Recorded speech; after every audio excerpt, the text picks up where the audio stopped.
కొంతమంది ఏదైనా తిన్న వెంటనే మల విసర్జనకు వెళ్ళాల్సి వస్తూ ఉంటుంది. ఈ సమస్యని గ్యాస్ట్రోకోలిక్ రిఫ్లెక్స్ అంటూ ఉంటారు. ఈ మధ్య ఈ సమస్యతో ఎక్కువ మంది బాధపడుతున్నట్లుగా తెలుస్తోంది.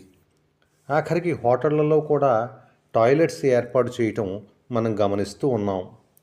ఈ సమస్యతో బాధపడుతున్నటువంటి వారు విందు వినోదాలలో పాల్గొనాలి అంటే ఇబ్బంది పడుతూ ఉంటారు.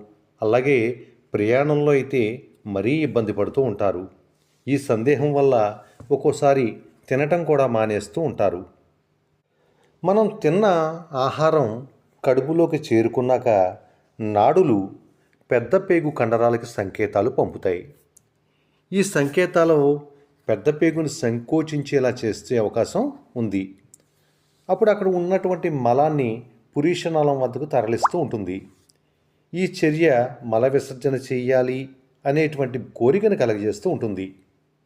ఇలా పెద్ద పేగు నుంచి ఈ వ్యర్థాలు పురీషనాళం వద్దకు వెళ్ళినప్పుడు మరింత ఆహారం జీర్ణం కావటానికి పెద్ద పేగు స్థలం కల్పిస్తూ ఉంటుంది.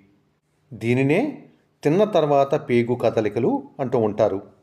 ఇది సాధారణంగానే కొంతమందిలో కనపడుతూ ఉంటుంది. కానీ ఒకవేళ దీర్ఘకాలం వేధిస్తూ ఉన్నా, నొప్పి అనిపిస్తున్నా ఏమాత్రం అశ్రద్ధ చేయకుండా వైద్యుల్ని కలవాలి. తాజా పండ్లు, కూరగాయలు, ఆకుకూరలు ఎక్కువగా తీసుకుంటూ ఉండాలి. మానసిక ఒత్తిడి తగ్గించుకుంటూ ఉండాలి. జీవనశైలిని మార్చుకోవాలి. అలాగే ఆహారాన్ని ఎక్కువసార్లు కొద్దిగా నెమ్మదిగా బాగా నమిలి తినటం వలన కూడా మంచి ఫలితాలు ఉండేటువంటి అవకాశం ఉంది. ఇలా అలవాటు చేసుకోవాలి. కూల్ డ్రింక్స్కి దూరంగా ఉండాలి. అలాగే ఒకవేళ మద్యపాన ప్రియులైనట్లయితే మద్యపానం మానేసుకోవడం మంచిది. మసాలాలు తగ్గించాలి.